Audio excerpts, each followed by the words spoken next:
Hey, everybody, welcome back to Tales from the Rails. I'm John. This is episode number 24. This is a Wednesday edition, so we're here in the middle of the week because Devin's work schedule is kind of weird. We're gonna do some brief walkthroughs of car houses number 1 and car house number 4. We're gonna go back and see Dana and Gary that are working on the horse car. We're here in the middle of the week, so there's not a whole lot of people to talk to, so we're gonna do these brief walkthroughs. So we hope you enjoy this episode.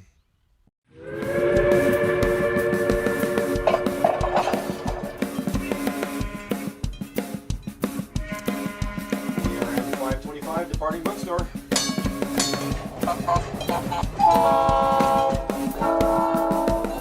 Okay, so behind me right here is car house number 1 at the Southern California Railway Museum. This is our Los Angeles Railway collection. This is what remains of the Los Angeles Railway that began in 1898, and it ran in downtown Los Angeles until 1963. Inside we have examples of all the different types of streetcars that ran in the city of Los Angeles. So let's go check some out. Number 1201. 1201 is the first of its kind. It was a Type H steel-bodied car. It's the first one that was delivered to the city of Los Angeles.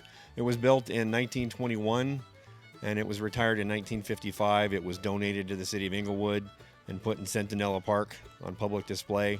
It got beat up pretty bad pretty quickly. The founding members of the museum acquired it and brought it into the collection. Then over here, we have this one that we call Shirley. So this is number 3001.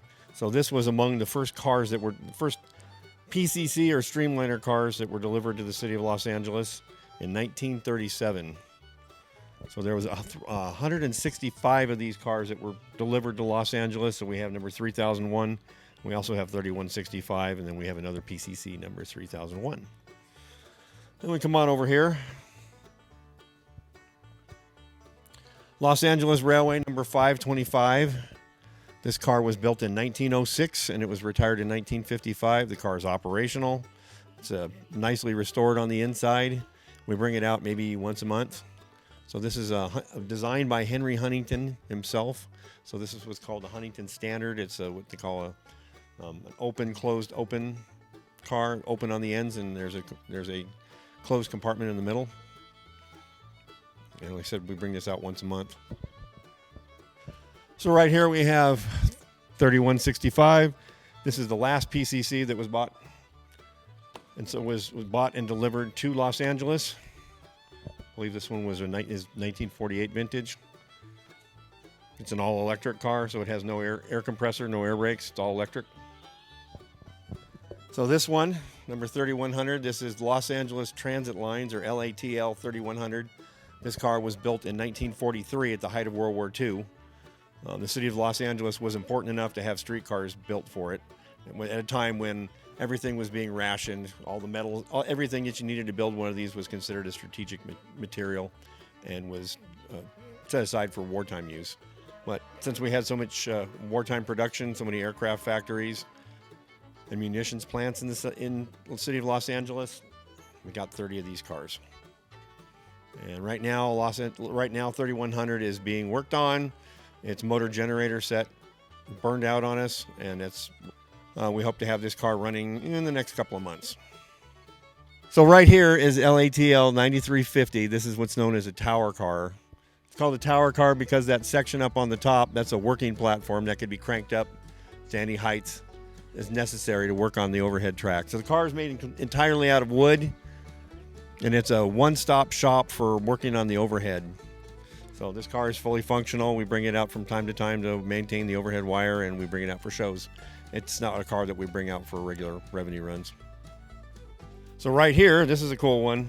This is Los Angeles Railway number 9225. This is a crane car. It was built in 1912 by the Los Angeles Railway. It has electrically operated winch for lifting heavy rail sections or anything that needed to be moved around from work site to work site. This actually was in operation from 1912 right up until they ended railway operations in 1963. Car's operational. It's in rough shape, but we can bring it out of the barn. We bring it out for behind the scenes day, for the trolley parade, and other special events like that.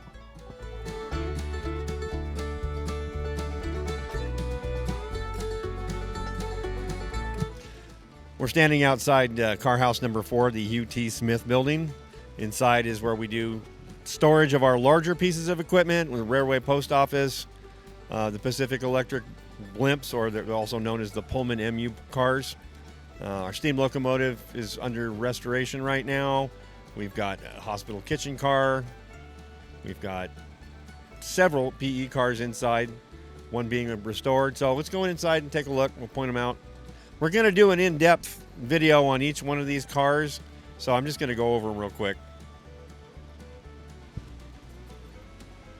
So this car right here, number 418, Pacific Electric number 418, was built in 1913 and it was retired in 1961. So this ran from 6th and Main in downtown Los Angeles all the way out to San Pedro. The car was almost scrapped. In 1940, these were in San Francisco in the Bay Area. They were sitting on a siding waiting to be scrapped. World War I happened in 1941, and these cars were activated. They were taken to San Pedro because of the shipyards. They needed to get 40,000 employees from the shipyards to their barracks. So this one and a number, I'm not sure how many blimps were actually put into service for this, but after World War II, this became part of what was the service from downtown 6th and Main to San Pedro. And it ran along what was today is now the Blue Line. So right behind number 418 is number 498. So this is also a Pullman MU blimp. This was a combination baggage and passenger car.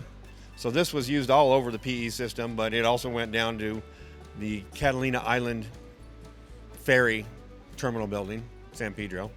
This one has been nicely restored on the inside.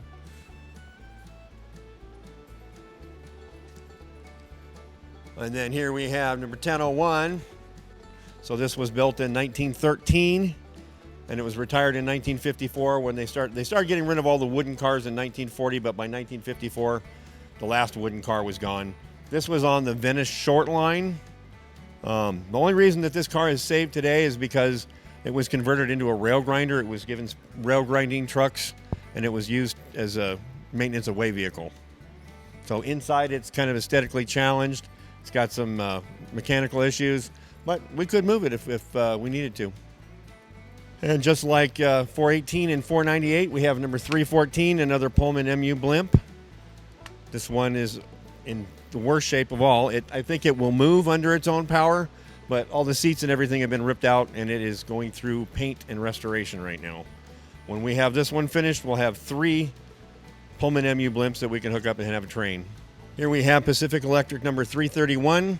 This is what's called a Bernie safety car. It was built in 1918, and it ran in Redlands, California until 1940. It was bought by MGM Studios and used in the making of the movie Singing in the Rain, and another one called Comrade X, and other trolley shots. It was sidelined and kept in the back of MGM Studios, and sometime in the 60s it was bought at auction by the museum.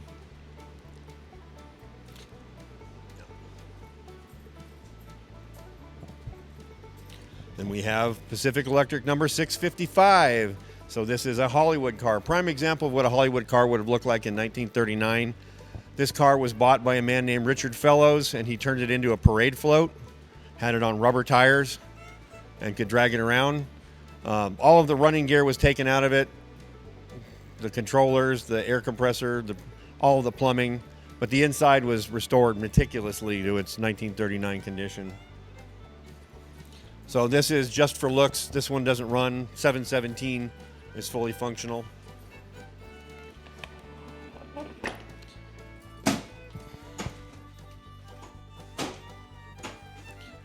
We don't have much in the way of light in here, but you can see the original seat cushions. That's the exact same material that they used in 1939. You can see it's painted in the 1939 paint scheme. And this you can see in here in Car House 4. So right here is Ventura County number 2. This is our steam locomotive that we run out here at the museum. It's undergoing its 15-year teardown, so everything's been taken off of it. Boiler jacket's done. The ultrasound that has to be performed has been done, and you can see where the thicknesses of the metal have been written on there. There's some bearing work that's has been going on, and now it's almost time to put this thing back together. Maybe sometime in the next 18 months, we might see a little more progress. But when it's done, it'll run for another 15 years. And if you want to see more about this car, about this locomotive, you can check out John's Tales from the Rails. I'm sure we have at least one video about Ventura County number 2. So this one right here is called the National Scene. So this was a Union Pacific sleeper car. You had your roomettes and your bedrooms inside this one. This will be part of a 3-car walkthrough exhibit here in Car House number 4. And then over here is the Mount Rubidoux car. This was a business car that was used on the Soo Line Railroad. This was the president's car for inspections and in railroad business. So this one on the inside is in extremely good condition. All wood, all oiled wood. It has the beds still in it. It has the china cabinet, still has the dining room table. We'll take you inside this car in one of our upcoming episodes. And this car right here, U.S. Army Hospital kitchen car. This car was built and it was never used. So it was just sitting on the sidelines, just waiting for its day. It never came. The car was recently painted by Gary. We just talked to Gary about the horse car. Yeah, Gary did all the paint and body work on this car. The inside is still original. The wood burning stove and all the coolers and everything, they're all still in original condition. The last car on our tour today is the United States Railway Post Office car. This has been restored by one of our members. It's in gorgeous condition now. It has all the mail bags. Still has the mail crane that would have been at the station. Mail bag would have been hung here on this, and they have another bar that would stick out from the side of the train and it would snatch the mail.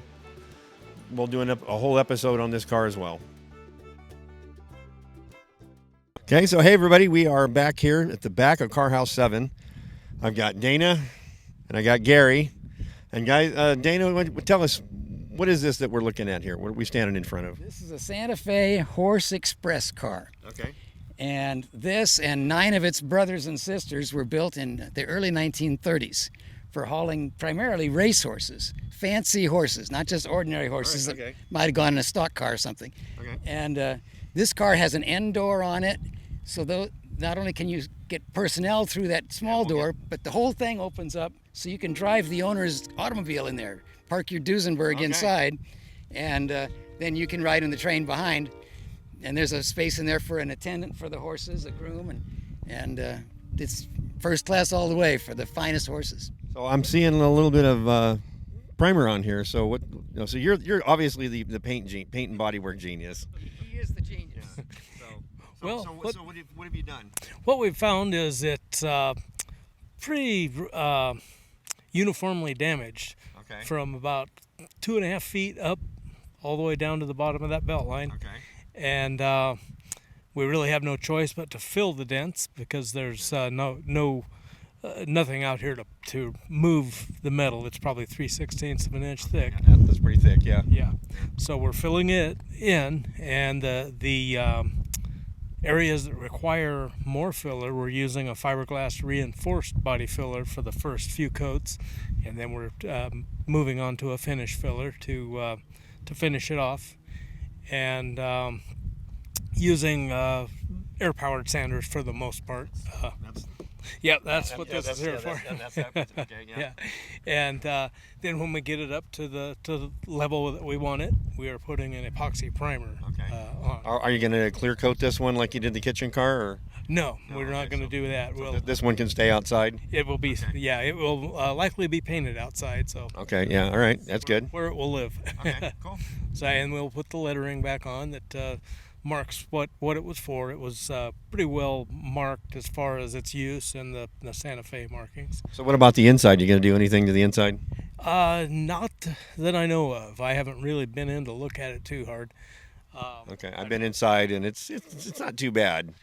Yeah, it's from what I understand, the fencing panels are still in there. They're still in there. They're still straight. You know, it doesn't need any body work or anything on the inside. The paint, a little bit of refreshing, but it's not terrible. Yeah, it will. I believe it will show in the condition that it was used, and yeah, it's 82 feet long on both sides, and we're finding quite a bit of area that needs attention. So it's going to be an extended time. So what is this going to take you? 6 months, year? Probably another year. Okay. Yeah, we're working. So can we check in with you later on and get some updates? Sure, if you stand in one spot long enough, we might paint you too. Okay.